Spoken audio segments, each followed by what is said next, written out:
Good afternoon. I'm Spot On Weather meteorologist Matthew Euler, and welcome to my latest video. This is on El Nino and U.S. weather. All right. Um, I may break this video up into two distinct parts because it is quite lengthy. I've done a lot of research over the last couple of days on El Nino and the overall impacts on U.S. weather. And why is this important?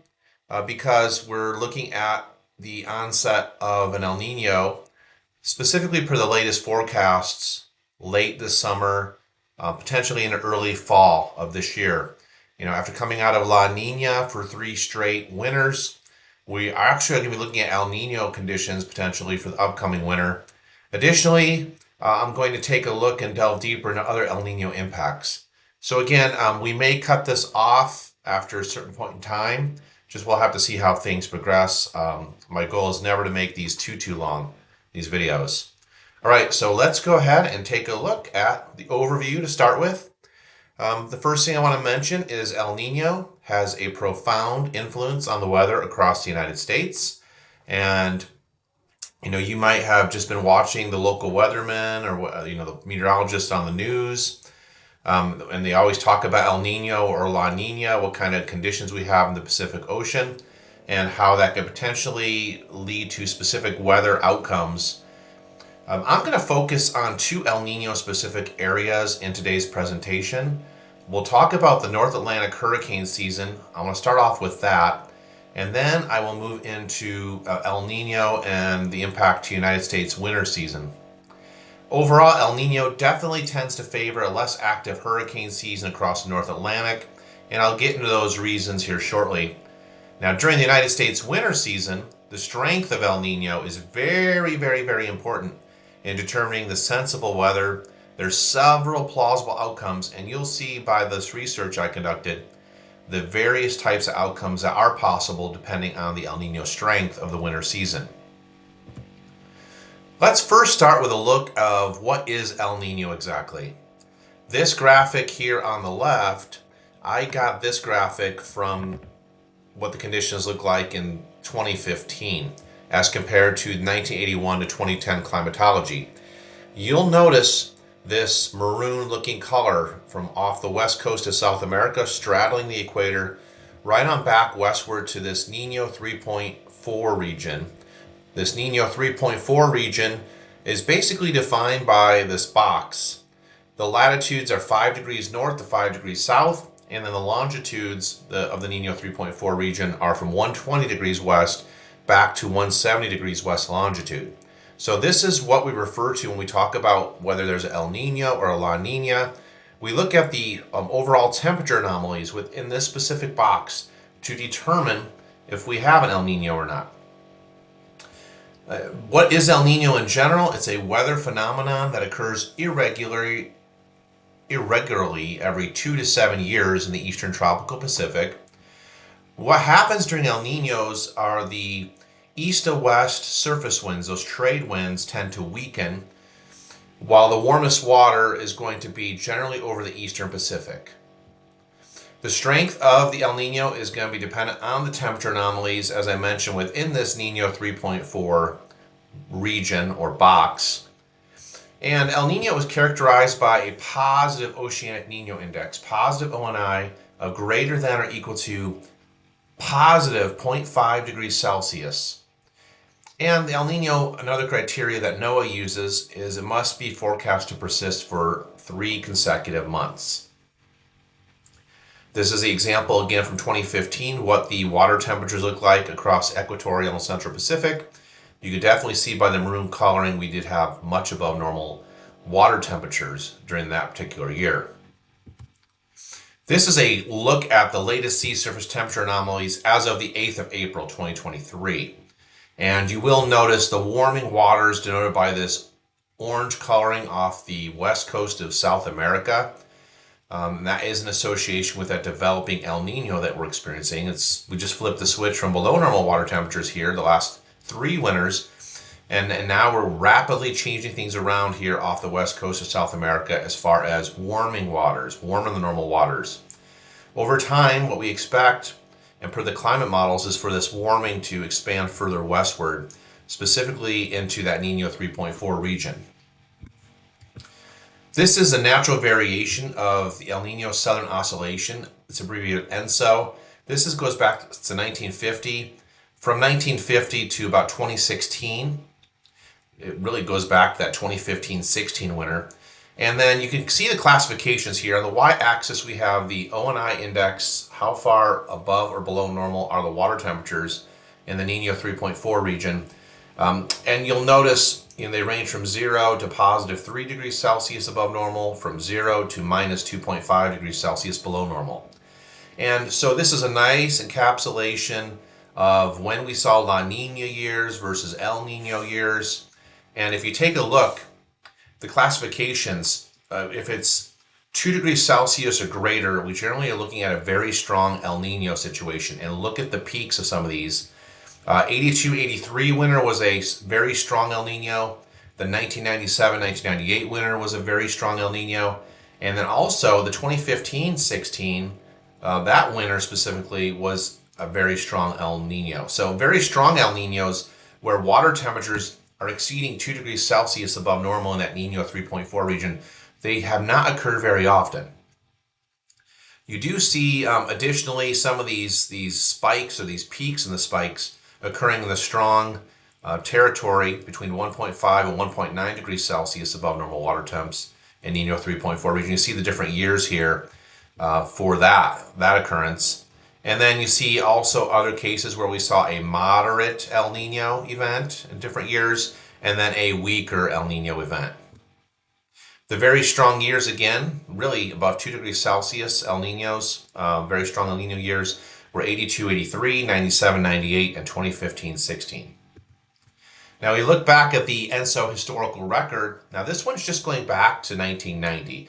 So just about 33 years of data showing you the blue numbers with the minus signs indicate La Nina conditions. And then the red coloring, the positive values, the red coloring indicates El Nino conditions. And you see how the years right here on the y-axis, again from 1990 to 2023, where we're at right now. And then you also see in these columns, you have the months divided up into segments of 3. December, January, and February would be in this column. January, February, March would be in this column. The third column would be February, March, April, and all the way over to November, December, and January in the far right column. So looking at this data from NOAA, so we go back to 1990, El Nino has occurred 10 times. And these are the years in which El Nino has occurred 10 times. 91, 92, 94, 95, 97, 98. We talked about that being that very strong El Nino. 2002, 2003, we saw an El Nino. 2004, 5, 2006, 07, 2009, 10, and then 2014, 15, 2015, 16, and as recent as 2018 and 19, we've saw El Nino conditions. And then I further broke down these El Nino events, which have occurred 10 times since 1990, 33 years of data, and I broke them down by either very strong, moderate, or weak years. Here's the strength classification from NOAA.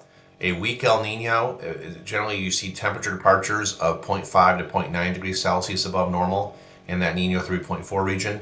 For moderate El Ninos, 1 to 1.4 degrees Celsius above normal waters in that Nino 3.4 region. Strong El Nino classification, 1.5 to 1.9 degrees Celsius above normal waters in the Nino 3.4 region. And then very strong classification for El Nino is 2 degrees Celsius or greater. So going back to the data here on the left, the table, I identified very strong years to occur from the 97-98 time frame as well as the 2015-16 time frame. Strong years, there were 2 events, 1991-92 as well as 2009-2010.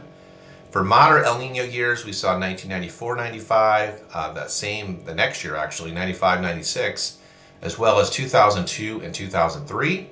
And then for the weak El Nino years from this table, 2004-05, 2006-07, 2014-15, and then 2018-19.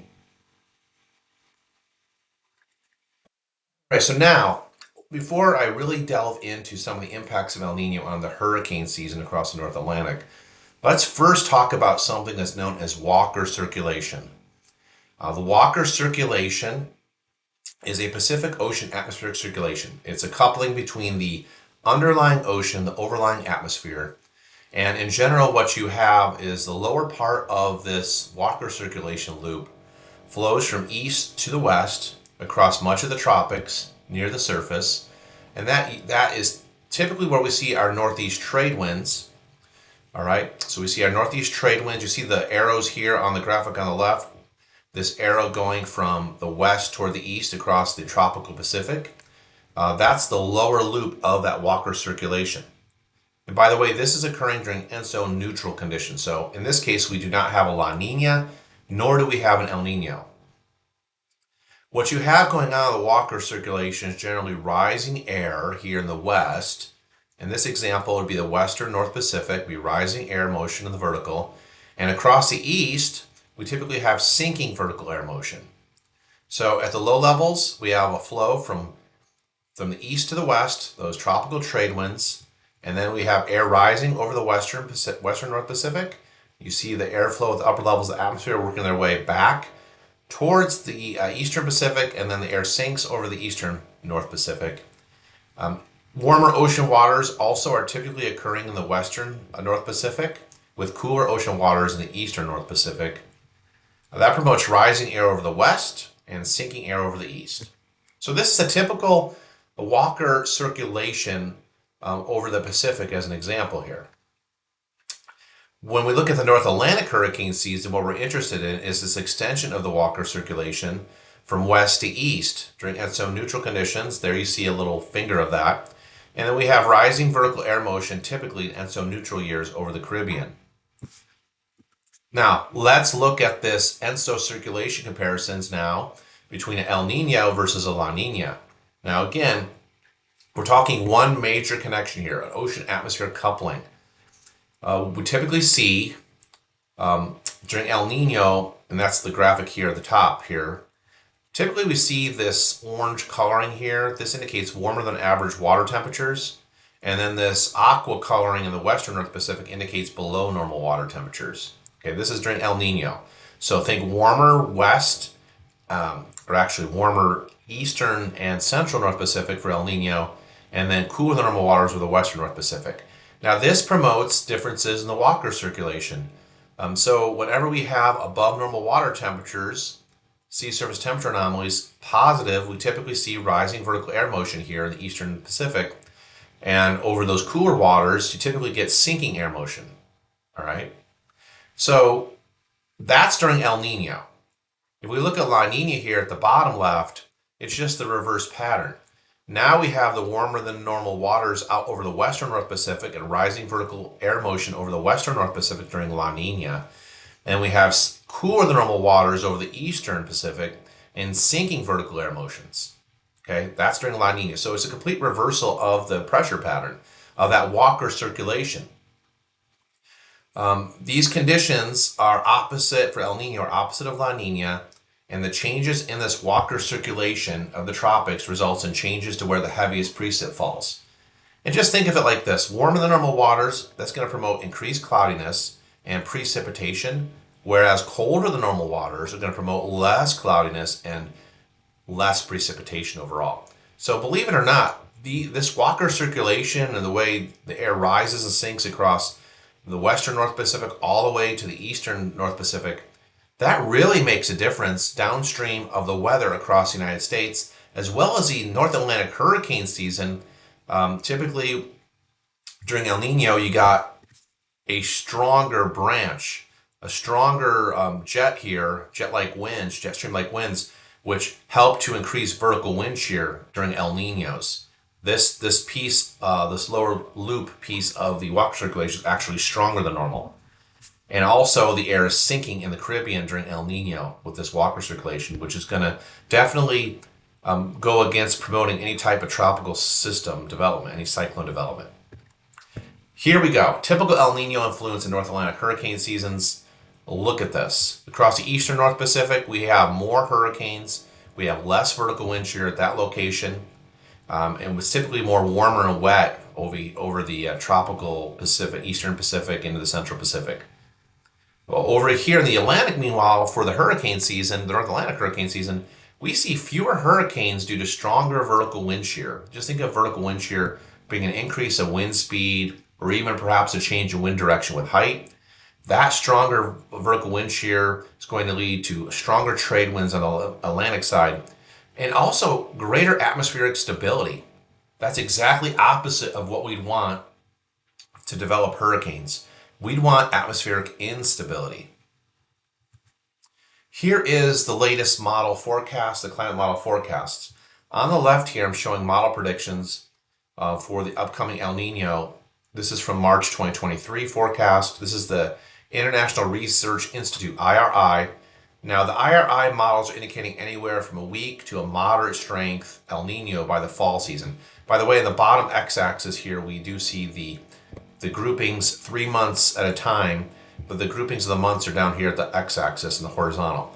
So we see a lot of these lines, a lot of these models, whether we're talking dynamical or statistical models, are showing an increase overall in the water temperatures across that Nino 3.4 region of the Pacific, the tropical Pacific. So we are expecting by late fall or late summer into the fall that we could see the emergence of El Nino conditions. Now, this graphic here on the right is from the CFS Climate Forecast System V2. It's really favoring a dramatically. This dashed line represents the mean or the average of all these model members, the forecast members, and this is the ensemble mean right down the middle of all of those. And it is really going wild with the prospects of a very strong El Nino, specifically as we get into September, October, November, as well as right on through December. Temperatures are forecasted per CFS V2 to exceed 1.5 degrees Celsius above normal across that Nino 3.4 region. So there are some differences here. IRI forecasting more of, if anything, high-end moderate level El Nino, whereas the CFS V2 is going all in on this thing and super strong El Nino. Now let's take a look at past hurricane seasons. Now what I did here is I looked back at past hurricane seasons across the North Atlantic, and I looked at what things, was there an El Nino in effect during the heart of the hurricane season. So I'm looking at August, September, October specifically, if there were El Nino-like conditions in place for these specific North Atlantic hurricane seasons. So let's start with 1997 here on the left. That particular North Atlantic hurricane season, we saw 8 total storms, and then I broke them down into classification levels down here. 1 was a tropical depression, a TD. 4 were tropical storms out of the 8, and we had 3 hurricanes. So there's your 8 tropical storms, makes 8 total there. Only 3 hurricanes in the 1997 hurricane season during El Nino. And then there actually was 1 subtropical storm as well. These just show you the different tracks as well as the intensity status during this season. We look at 2002 here on the right, another El Nino hurricane season across the North Atlantic. We saw a little bit more of an uptick here. 14 total storms, 2 tropical depressions in 2002, 8 tropical storms, as well as 4 hurricanes. So a little bit of an increase. We look at 2004 North Atlantic hurricane season here on the left. It got really, really busier. If we look at the total breakdown of the 2004 North Atlantic hurricane season, there were 15 total storms. There was 1 tropical depression, there were 5 tropical storms, and in this particular year we had above average a number of hurricanes, up to 9 hurricanes in the 2004 North Atlantic season. And then we also had 1 subtropical system, which typically the subtropical systems form either really early before the hurricane season kicks off, and they exhibit those hybrid characteristics of both extratropical and tropical characteristics, so that's what we call subtropical.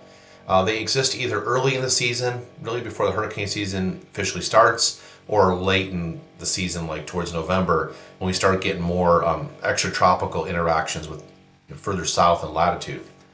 Over here on the right, showing the 2006 North Atlantic hurricane season, there were 10 total storms that year. There were 0 tropical depressions that year. 5 5 tropical storms, and 5 hurricanes. So that makes up your 10 total storms in the year 2006. Looking at 2009 North Atlantic hurricane season here on the left, there were 11 total storms, 2 tropical depressions, 6 tropical storms, and 3 hurricanes. And then over here on the right is the 2015 North Atlantic hurricane season, where we saw 12 total storms, 1 tropical depression, 7 tropical storms, and 4 hurricanes. And here are your tracks and intensities again. By the way, anytime we see that purplish pink color, that indicates that the storm had reached major hurricane status, which denotes sustained winds of 111 miles per hour or greater. Finally, I analyzed the 2018 hurricane season, looking at El Nino conditions in these specific months. And in that particular 2018 hurricane season, there were 16 total storms. There was 1 tropical depression, 7 tropical storms, and 8 hurricanes. So as you can see, when we have El Nino conditions occurring in the heart of the North Atlantic hurricane season from the months of August through October, things vary quite drastically. I mean, there's really no set number that you can actually come out and say is going to happen for sure during El Nino North Atlantic hurricane seasons. We do know that there's increased vertical wind shear, which disrupts the overall circulations. And then we also do know that, we have sinking air motion, for example, in areas such as the Caribbean, which do not favor that type of any kind of tropical development. So the numbers vary a little bit from season to season, and I'll break down my findings at the very end on the tropical impacts with El Nino. Let's now talk about El Nino in winter seasons. Now this starts getting really interesting. This is the overall expected pattern during typical El Nino winters. Okay, we see an extended Pacific jet stream denoted by this red arrow, this thick red arrow line.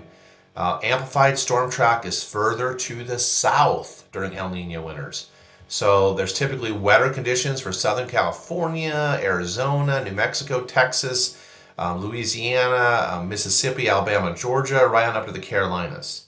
You typically see wetter than normal conditions. And because of this increase in storminess, the increase in cloud coverage in the winter, we typically see colder than normal temperatures due to that from West Texas extending east to the Carolinas during El Nino winter. We typically see drier than normal conditions denoted by this purple coloring across the Ohio Valley in El Nino winters. That involves you in Ohio, in Kentucky, in Tennessee, Indiana, Illinois, Missouri. That's the jackpot area of drier than normal expected conditions. And then you see warmer than normal. Look at this orange shading covering a large portion of the northern U.S. up to central and western Canada and into parts of eastern Alaska when you have a El Nino winter. If we look at El Nino winter season anomalies, this is the composite temperature anomalies in degrees Fahrenheit on the left. Anytime you see aqua coloring or the blue coloring, that indicates, per this legend, below normal temperatures from Southern California. Now this, let's see, how many El Ninos was this? This cover is from November to March. So that's 1, 2, 3, 4, 5, 6, 7, 8, 9. So 9 total El Nino winters resulted in what this looks like. Below normal temperatures across the southern U.S., above normal temperatures across the specifically Midwest, upper Midwest, northern plains. That's the bullseye of above normal air temperatures, above normal temperatures for the winter season, all the way back to the Pacific Northwest. If you look at the graphic here on the right, we're covering the same time period. Generally what we're showing is blue aqua colors indicate above normal precipitation from November to March during El Nino winters. You look at California is much above normal. These are, let's see, this is in inches, this color map here. So the darker blue indicates in excess of 5 inches above normal along coastal California in El Nino winters. And then down here on the Gulf Coast, look at this. Southern Texas, Louisiana, right on through to Mobile, Pensacola, the Panhandle of Florida, right down to Florida, up the eastern seaboard to the north a little bit over the coastal Carolinas. Above normal precipitation is expected during El Nino winters. And then here's that dry area, the yellow coloring and the oranges across Kentucky, right in the Ohio Valley, Indiana, Ohio, even parts of western Pennsylvania, including you in Pittsburgh, down to West Virginia. This is a drier than normal winter expectation from these El Ninos in the past. If we look at the big difference here on the left of El Nino versus La Nina winters, this is a stark contrast. I have the temperature anomalies, the top two pictures here, and the bottom two pictures here indicate precipitation anomalies. So blue shading in the top two images here, blue shading reflects below normal temperatures, and look at during El Nino. Below normal from Southern California right across New Mexico, Arizona, Texas, Louisiana, the southeastern U.S., Florida, right on up the eastern seaboard a little bit, up toward Maryland, southward. Virginia, the Carolinas, below normal winter temperatures, typically during El Nino winters. Look at the above normal bullseye, in this case, out over the Pacific Northwest. If you look and flip the script to La Nina conditions, which we just came out of, look at this. I mean, this pattern here in the upper right, this image, really matched up well with what we saw this past winter, where we saw below normal temperatures well off to the western U.S. and up into the upper plains. And the above normal temperatures matched up really well with the typical La Nina winter here, indicated by this red coloring here. Southeastern U.S. up the East Coast, the Mid-Atlantic was above normal this past winter, and that's typically what you get during La Nina events. Bottom left here shows what looks like precipitation anomalies, departures from normal for El Nino winters. Look how green this is, above normal.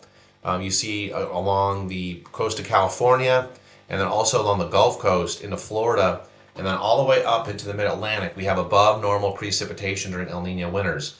If the graphic here on the bottom right shows La Nina winters, showing above normal in the Ohio Valley, but then drier than normal all the way from New Jersey, right on down I-95 through Virginia, the Carolinas, Georgia, and Florida, drier than normal, Gulf Coast, Texas, as well as Southern California, and wetter than normal across the Pacific Northwest as well during La Nina winters. Now, this past winter, we saw just a crazy, strong Pacific jet stream coming into California, so this was not your normal La Nina winter for California this past winter. You guys got well in excess of normal precipitation values there. Not just this pattern that's really striking between El Nino versus La Nina, but look at the difference here between La Nina on the left here and El Nino storm tracks on the right. Look how you get more southern storm tracks with El Nino winters. Look at this area low pressure from New Mexico working its way southeastward towards eastern Texas and then riding the Gulf Coast states before heading right just offshore of the Mid-Atlantic. This is your typical El Nino storm track in winter. And guess what happens ahead of some of these very strong winter cold frontal passages? You get very warm, moist, unstable maritime tropical air just moving in ahead of these strong cold fronts into parts of Florida. And you typically see more of a higher risk of severe thunderstorms, including tornadoes, in the winter months for Florida when you have El Nino winters. Now, over here on the left, where my pointer is here, my laser, these are typical La Nina storm tracks. You notice how much further north during La Nina winters that storm track is. So warmer air typically likes to move further northward along the eastern seaboard during La Nina winters. When you're north of these storm tracks on El Nino winters, you stay in the cold air mass typically. Now, I mentioned that this is very much strength dependent, El Nino and winter seasons. Now, I apologize for how small some of these years are here on this graphic on the left. These are temperature anomalies on the left. If you see the peach, the salmon, and the darker maroon colors, that indicates above normal winter temperatures. If you see the blue shading, that's below normal winter temperatures. All right, and then over here on the right, I have the difference from average precipitation departures from normal over here on the right for various winter seasons. Green above normal, lighter brown, and darker browns below normal. All right, so I'm just kind of laying the landscape out for you to understand how to interpret these charts. All right, so this dark solid bar here at the bottom of these four graphic images of the temperature departures here on the left, that the darker gray bar indicates strong El Nino winters. And if you look at the temperature anomalies for strong El Nino winters, we have a couple winters here, 97, 98, we had the very strong El Nino. And then even 82, 83, another very strong El Nino. When you get very strong El Ninos, notice how you have warmer than normal temperatures over a large portion of the United States, this maroon coloring. Even with strong El Nino, 72, 73, as well as this particular time period here in the upper right, I believe it's hard to see, I think it's 65, 66. Much more, a different story here with strong El Ninos, below normal temperatures over a large swath of the U.S. And then as you go, let's work our way down a little bit further. This lighter gray bar indicates moderate El Nino winters. And, I would say, let's see. It's 1, 2, 3, 4, 5. So 5 of these particular moderate El Nino winters were below normal temperatures across the east. And then there's weak El Ninos here at the very bottom.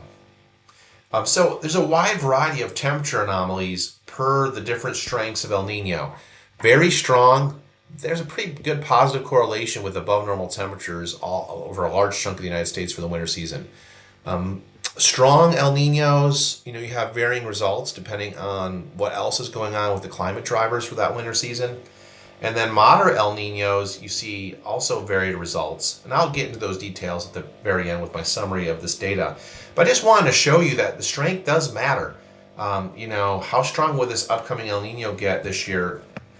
Let's see where that goes. And that could have a profound impact on what the temperature anomaly map looks like across the United States. Now, the precipitation anomaly map over here during, these were the very strong El Nino winters.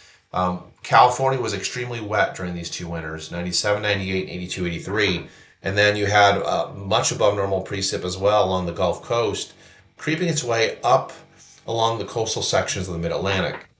When we go to just strong El Ninos, we do get a varying degree of results. But overall, we do see through all these El Nino winters, really, even when we go down to weak level El Ninos, there are some winters that were below normal. There are some winters that were above normal.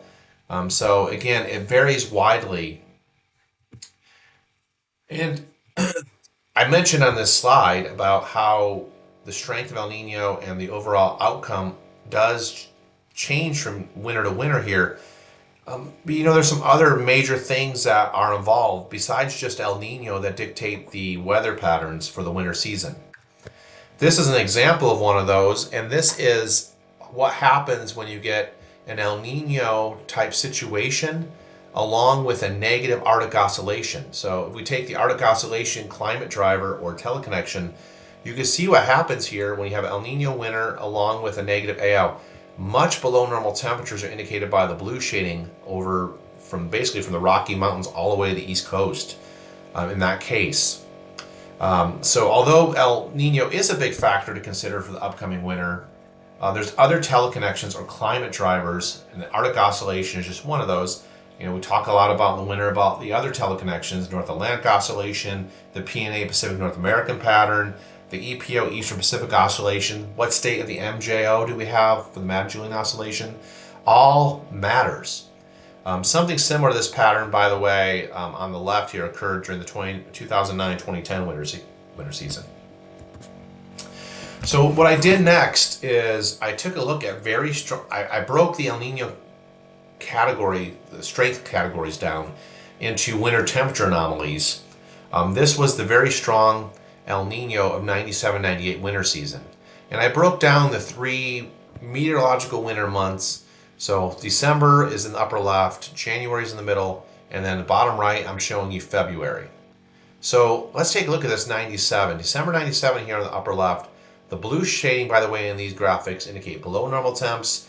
The bright maroon colors and oranges and even this brown indicates above normal temperatures. So first one we look at, December 97, we had a very strong El Nino occurring. Look how below normal the southern U.S. was. That's really where the coolest air was focused in December 97. You had much above normal temperatures across North Dakota and upper Midwest, northern plains. By January of 98 here in the middle, we had a change in the pattern a little bit. We saw much warmer than normal temps across the Ohio River Valley from Indiana, Ohio, working its way northeastward to Pennsylvania and New York State. And even along the coastal sections of the Mid-Atlantic were well above normal in January of 98. Bottom right here shows February of 98. And you see how above normal conditions are across the upper Midwest and northern plains for that particular month, February 98, during that very strong El Nino winter. And the coldest normal temperatures remained out over the southwestern U.S. Let's take a look at the other very strong El Nino, 2015-16 winter season, and the winter temperature anomalies. December of 2015 in the upper left, this was a ridiculously mild. There was no winter in December of 2015 across the east. You see the brown shading, these indicate values of 10 to 15 degrees above normal. 10 to 15 degrees Fahrenheit above normal values. And look how widespread it is across the eastern U.S. in December of 15 during that very strong El Nino. Look at the western U.S. here, the blue shading indicating below normal temps in December of 2015. By January of 2016 here in the middle, conditions did cool off somewhat with the coldest temperature anomalies across the Appalachian mountainous area there, eastern Tennessee, western Carolina, working its way to western Virginia. And then we also had below normal temps in January of 16 across the desert Southwest, above normal temperatures across the northern plain states and across far northern New England in January of 16. And then by February of 16 here in the bottom right, there wasn't a whole lot of cooler than normal temperatures across the United States.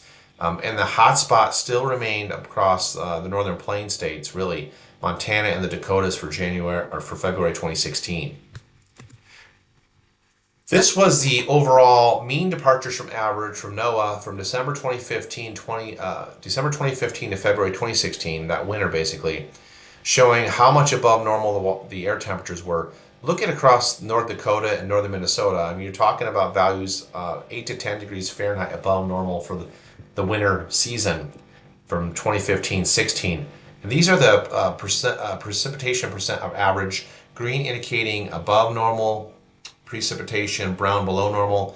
And so during this very strong El Nino winter, we saw above normal precipitation across parts of the Dakota or eastern Nebraska, Missouri River Valley, Illinois up to Wisconsin.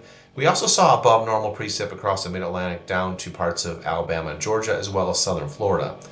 It was drier than normal, surprisingly, though, where it should be wetter than normal in the winter of 2015-16 across Southern California, as well as parts of Arizona, and even some parts of Texas here. Let's now move ahead to the strong El Nino winters and the temperature anomalies. This is the 91-92 winter season.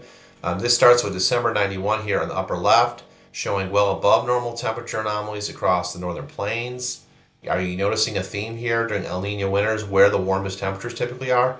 Right up in this location.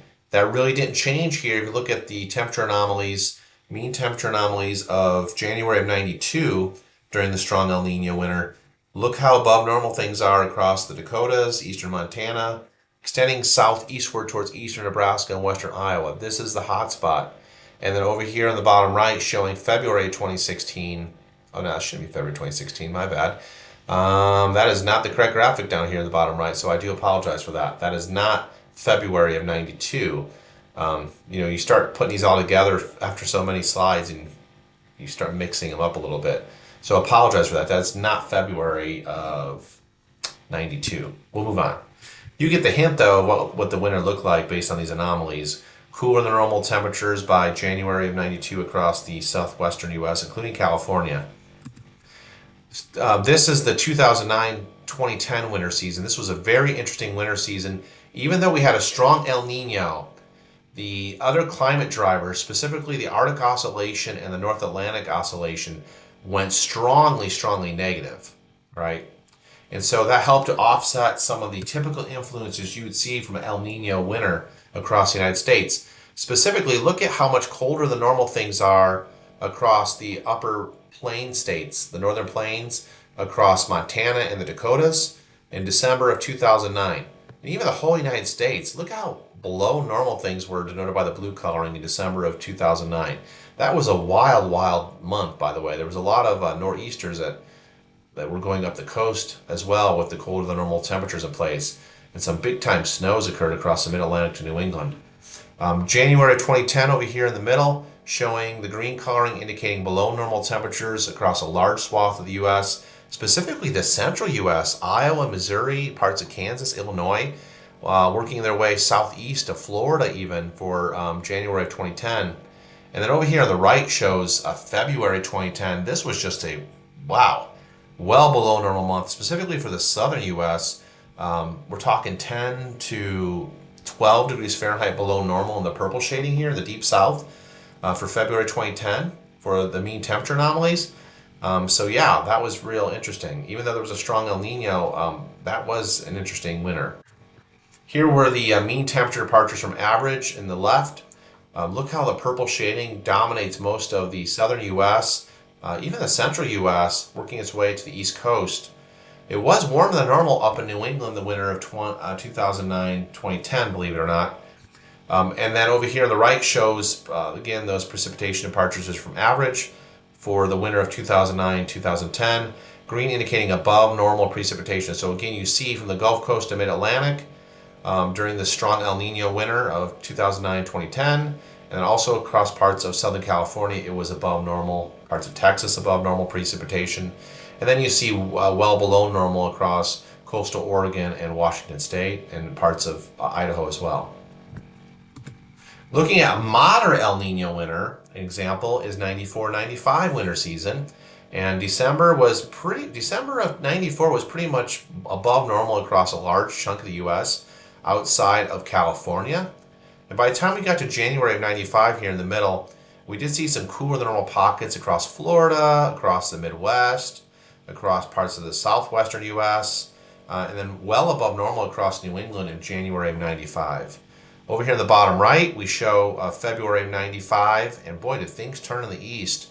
Well below normal February 1995 across New England down to the Mid-Atlantic, and then well above normal across the central U.S., stretching west, going west to the western U.S., the west coast, well above normal. This is not what you'd expect during El Nino, where it's above normal here across parts of Southern California, as well as Arizona and New Mexico. Looking at moderate El Nino, the winter of 95-96 now, and the winter temperature anomalies.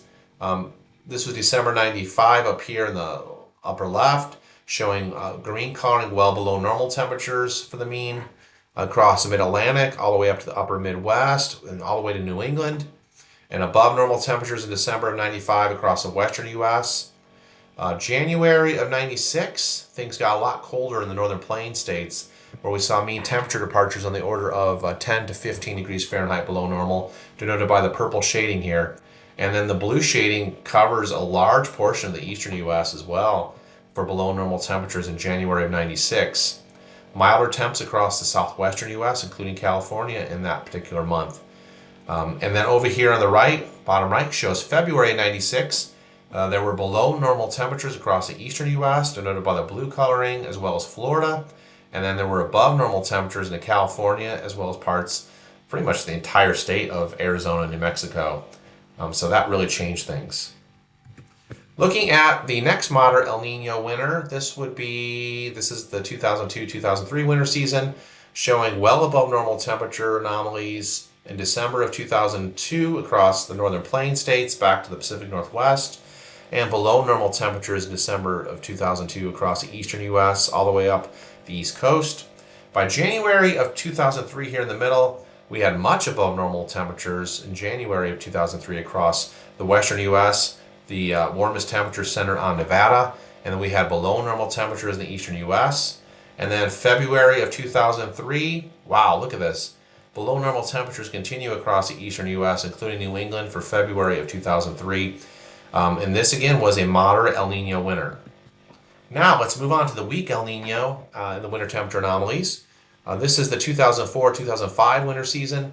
This is December of 2004 in the upper left, showing below normal temperatures denoted by the blue coloring across the eastern United States, all the way up to New England, and then above normal temperatures across the northern plains states, Montana, back to the Pacific Northwest. When we got to January of 2005 here in the middle, showing above normal temperatures across the east, has moved from Texas, working its way northeastward. And then another pocket of above normal temperatures in January of 2005 across the Colorado Rockies area, and surprisingly below normal temperatures along the northern plain states, which doesn't happen very often during these El Nino winters. And then over here in the bottom right, February 2005 mean temperature anomalies showing a much warmer condition of February across the northern plain states and upper Midwest. Not many cool spots or below normal spots here for February 2005 during that weak El Nino winter. Another example of a weak El Nino winter was 2006-2007 winter season. December of 2006, everybody across the upper Midwest as well as New England was wondering where winter was.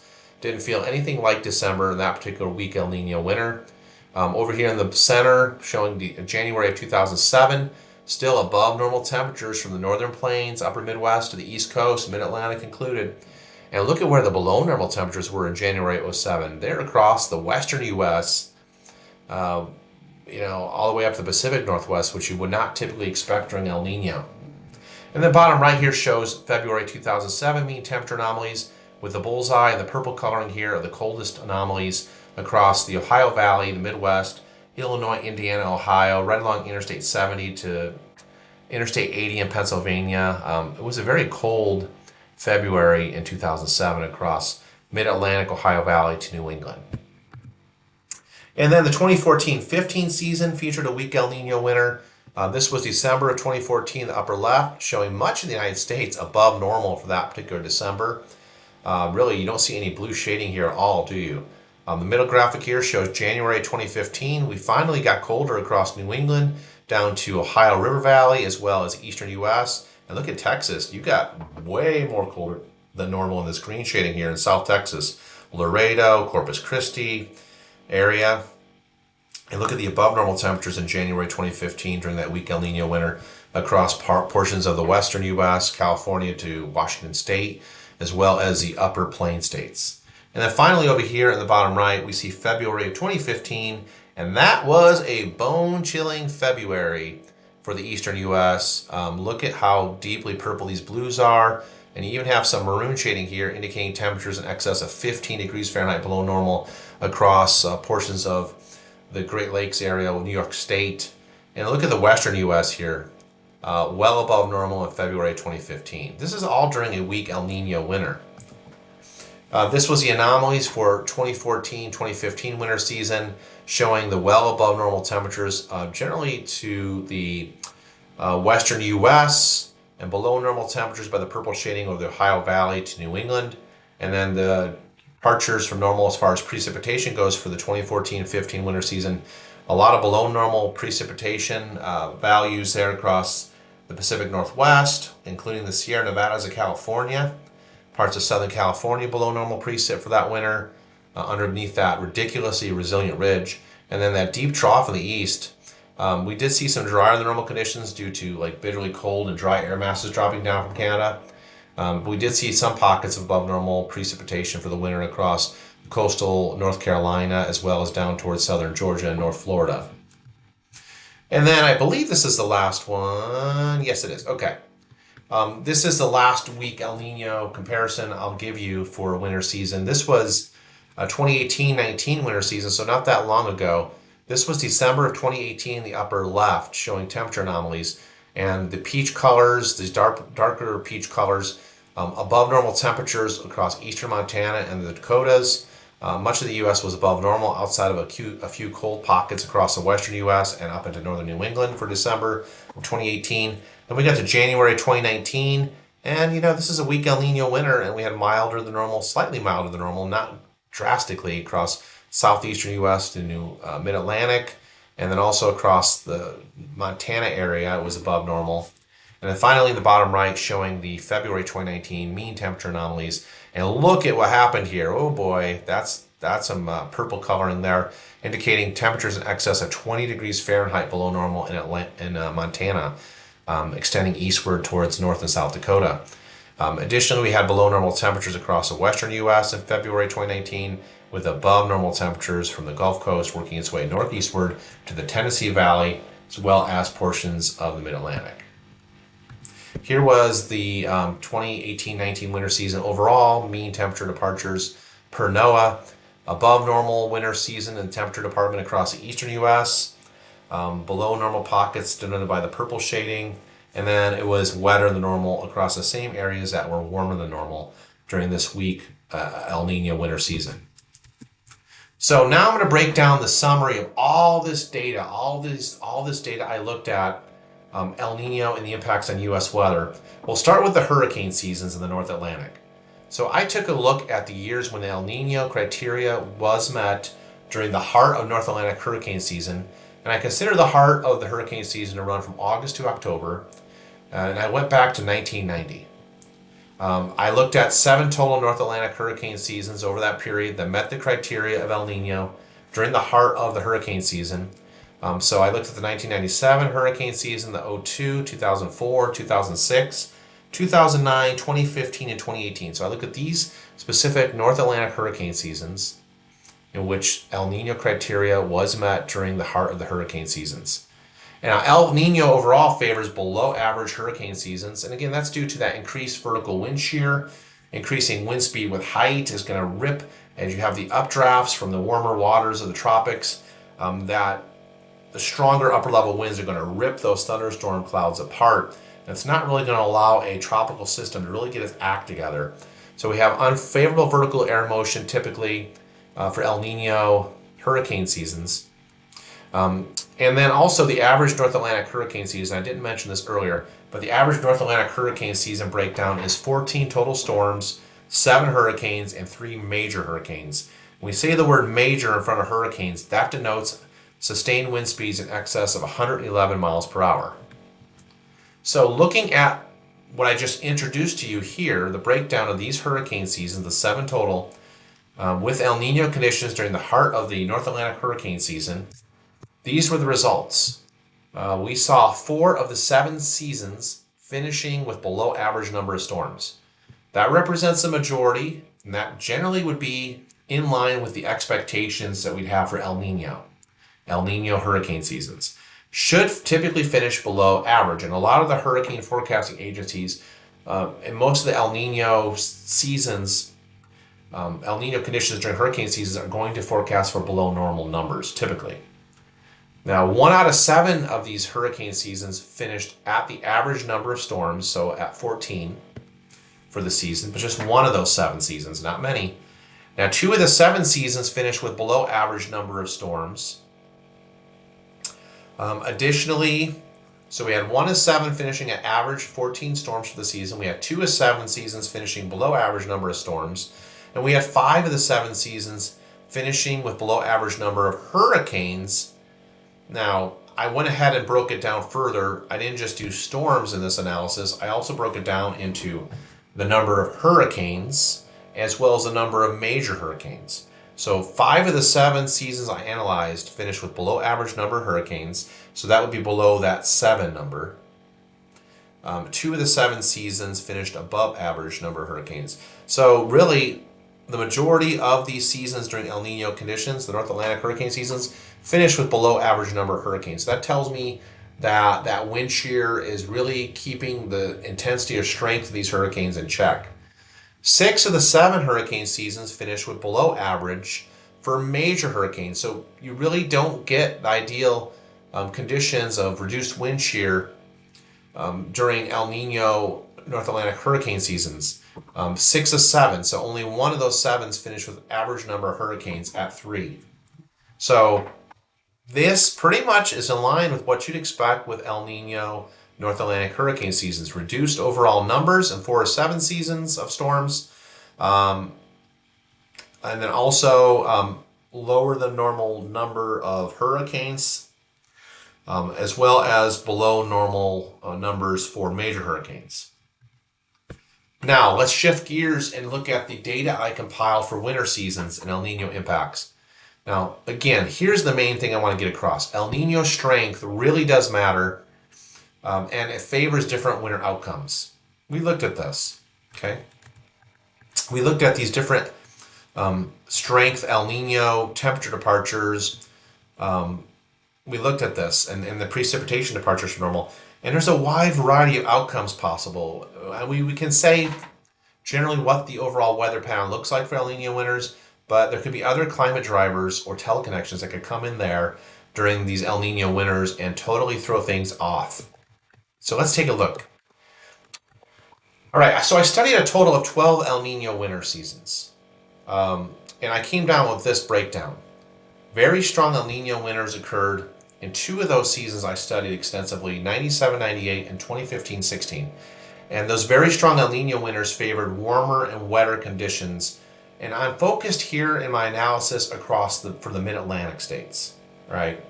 So when I say finished or favored warmer and wetter conditions, that's what I mean for the mid-Atlantic area. That's what I'm focused in on here for this. And so very strong El Nino winters favored warmer, wetter conditions for the mid-Atlantic. Only one of those very strong El Nino winters, the 1982-83 winter season, featured near average temperatures across the mid-Atlantic. So if it's a very strong El Nino, bottom line for the Mid-Atlantic is it favors a warmer, wetter winter. When I say warmer, I'm talking about above normal temperatures. Wetter, above normal precipitation. Strong El Nino winters, on the other hand, favored equal chances for above or below normal temperatures in precipitation across the Mid-Atlantic. So if we have a strong El Nino, okay, that's 1.5 to 1.9 degrees Celsius above normal water temperatures in Nino 3.4 region. That strong El Nino alone typically favors equal chances for above or below normal temps, above and below normal precip. If we turn now to the moderate El Nino winters across the Mid-Atlantic, they favored colder and wetter conditions, the majority of those. We only had one winter which was warmer and drier than normal across the Mid-Atlantic when we had moderate El Nino during winter. Weak El Nino winters across the Mid-Atlantic favor warmer and drier winters. That's what I got out of the sample size. Now, here's a couple things to keep in mind. The sample size is rather small. It's limited. As with any type of research, the smaller the sample size, the less confidence you may have in the results, right? So research to include a longer period of time would be beneficial. And so I might take a look deeper into the going back further in time. Now, it was clearly apparent that other teleconnections, such as AO, the Arctic Oscillation, North Atlantic Oscillation, the Madden-Julian Oscillation, they obviously played into the outcomes of the winter seasons, specifically when the El Nino winters didn't match up with the traditional or expected conditions. So let's just say in the southern U.S., it's normally cooler than normal and wetter than normal during El Nino winters. But let's say one of the winter seasons actually had warmer and drier than normal conditions across the southern U.S. That right there tells me that something else outside of just El Nino alone is actually amplifying or changing the conditions. Here was an example from the 2009-2010 winter. That Arctic Oscillation and the North Atlantic Oscillation were significantly negative. So the overall pattern of some of these other teleconnections actually overpowered the El Nino, even though it was a strong El Nino in the 2009-2010 winter season. I mean, that's nothing to take lightly, a strong El Nino. So it had pretty good strength to it. And yet, the outcome of that winter, let's go back. The outcome of the 2009-2010 winter with a strong El Nino was this. It was colder than normal over a large chunk of the U.S. These were the months: December 2009, colder than normal in the east. January 2010, colder than normal. And look at this in February of 2010. This was ridiculous, how cold it was in the east and the southern U.S. So bottom line here is that there could be different outcomes and just not looking at El Nino alone. Additionally, further research on the role of Pacific water temperature anomalies could also be explored in attempting to identify specific patterns during the winter season. Right. Outside of just El Nino alone, various research on Pacific water temperature anomalies across specifically the middle latitudes would definitely be beneficial. And I'm going to take a look at some research. I'm going to do some more research on water temperature anomalies across the Pacific and downstream U.S. weather. I did do a video before on that, but I'm still intrigued to take a look, not only in the winter season, but in the summer season. What was the temperature anomalies? What were they looking like across the Pacific and the mid-latitudes?